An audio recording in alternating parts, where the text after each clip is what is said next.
Noodles দিয়ে আজকে মেহমানদের জন্য 5 মিনিটে পেঁয়াজু বানিয়ে ফেললাম। আর হুট করে যদি বাসায় মেহমান আসে 5 মিনিটে এই পেঁয়াজু বানিয়ে সুন্দর করে ঘরটোর সাজিয়ে কিন্তু মেহমানদেরকে ভালো মতন করে আপ্যায়ন করা যাবে। আর বাসায় নতুন মেহমান আসবে দেখে আজকে নতুন সুন্দর কালারের একটা সোফা কভারও আমি বিছিয়েছি। 5 মিনিটের মধ্যে যেহেতু আমার নাস্তাটা বানায় মেহমানের সামনে দিতে হবে, তার জন্যই তো আজকে সহজ একটা ওয়ে আমি বেছে নিয়েছি। আর আমি যদি শুধু ডাল দিয়ে পেঁয়াজি বানাতে যাই তাহলে তো ডালটা আগে ভেজাতে হবে, তারপর বাটতে হবে, আর লম্বা একটা প্রসেস। এর জন্য শর্টকাট প্রসেস বের করার জন্য কিন্তু আজকে আমি এখানে নুডলস নিয়েছি। আর এই নুডলস দিয়ে কিন্তু আজকে আমি নুডলস বানাবো না, কারণ নুডলস তো সবসময় মেহমানদেরকে দেওয়া হয়, তবে নুডলস দিয়েও কিন্তু অনেক মজাদার পেঁয়াজি বানানো যায় অল্প পেঁয়াজ দিয়ে। প্রথমে তো আমি এইভাবে নুডলসটা সিদ্ধ করে নিয়েছি, তারপরে এখানে দিয়ে দিলাম পেঁয়াজ কুচি, মরিচ কুচি, আর ম্যাগি নুডলসের ম্যাগি যে মশলা থাকে সেই 2টা মশলা এর মধ্যে দিয়ে দিলাম, আর সামান্য পরিমাণে হলুদ দিয়ে দিলাম, আর কর্নফ্লাওয়ার দিলাম এখানে 2 চামচ, সামান্য পরিমাণ একটু লবণও দিয়েছি।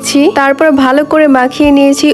যেটা দেওয়ার বাকি ছিল সেটাই কিন্তু দেওয়া হয়নি, কারণ এটার মধ্যে ডিমও দিতে হবে। লাস্টে হচ্ছে আমার ডিমের কথা মনে পড়ছে, যেহেতু মেহমান 5 মিনিটের মধ্যে চলে আসবে, তারপরে একটা এখানে আমি ডিমও দিয়ে দিলাম। ডিম দিয়ে নুডলসটা একদম ভালো করে মাখিয়ে নিলাম। আর এখন কিন্তু আমার পেঁয়াজু বানানোর জন্য একদম ডোটা রেডি। আর পেঁয়াজু বানানোর ডোটা রেডি করে আমি এখন আবার রুমটা একটু ক্লিন করতে যাব, কারণ যেহেতু মেহমান একদম চলেই আসছে, তাই ভাবলাম যে আগে রুমটা হচ্ছে আমি গুছিয়ে নেই। আর মেহমান আসলে তো আমি ঝটপট এটা 2 মিনিটে ভেজে দিতে পারবো গরম গরম। আর এদিক দিয়ে তো সোফাটা একদমই দেখতে ভালো লাগতেছিল না, রুমের সাথে একদমই বাজে লাগতেছিল, তাই একটা আমি নতুন সোফা কভারও অর্ডার করেছিলাম। আর রুমের মধ্যে ডার্ক কালার সোফা কভার পরাইতে পরাইতে রুমটা আমার জন্য কেমনই লাগতেছিল, এর জন্য তো একদম ব্রাইট কালার আমি সোফা কভার আজকে অর্ডার করেছিলাম। আর এখানে একদম ইউলো কালার অর্ডার করেছি। শুনেছি খাবার রুমে নাকি ইউলো কালার থাকলে খাবার আরো বেশি খেতে ইচ্ছা করে। আর সোফা কভারটা লাগাইতে যেয়ে কিন্তু এত বেশি ব্রাইট করতেছিল, আর আমার কাছে অনেক বেশি ভালো লাগতেছিল। দেখেন কালারটা কিন্তু আসলেই অনেক বেশি সুন্দর হয়েছে। আর এই সোফা কভারের কাপড়গুলো কিন্তু তুর্কির অরিজিনাল ফ্যাব্রিক্স দিয়ে তৈরি।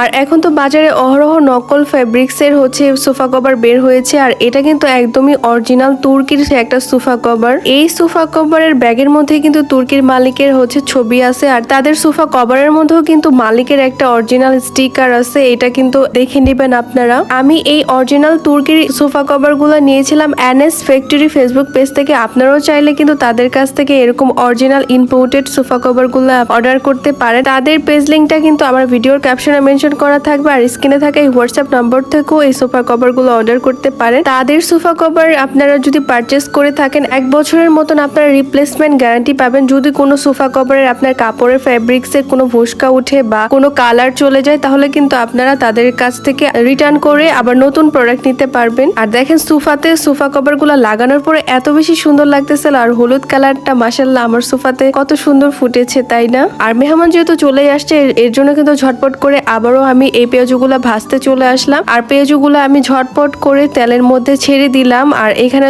একদম ডুবো তেলের মধ্যে সবগুলো পেঁয়াজি অল্প অল্প করে দিয়ে দিলাম। আর এভাবে কিন্তু মসুরির ডাল খেসারির ডাল ছাড়াই কিন্তু সুন্দর পেঁয়াজু বানানো যায়। কোনো রেসিপি বানাইলে আগে হচ্ছে টেস্ট করে দেখতে হয় এটা আসলে খেতে কতটা সুস্বাদু, তারপরে না মেহমানদেরকে দেবো। আর এর আগে কিন্তু আপনাদের ভাইয়া এখানে টেস্ট করতেছিল যে কতটা মজা হয়েছে, আর সস দিয়ে কিন্তু আপনাদের ভাইয়া পেঁয়াজুটা আসলে টেস্ট করা শুরু করলো। আর নুডলস তো এমনিতেই অনেক বেশি মজা লাগে, তার মধ্যে নুডলসের পেঁয়াজি আরো বেশি মজা লাগতেছিল তার কাছে। আর আপনারাও চাইলে কিন্তু এইভাবে ঝটপট করে মেহমান আসলে বাসায় এইভাবে নুডলসের পেঁয়াজু বানায় দিতে পারেন। আর আপনাদের ভাইয়া এই পেঁয়াজুটা অনেক বেশি পছন্দ করেছে, আর আমিও খেয়ে দেখলাম এটা আসলেই অনেক বেশি মজা হয়েছে। আজকের ভিডিওটা এই পর্যন্তই। সবাই অনেক বেশি ভালো থাকবেন। আল্লাহ হাফেজ।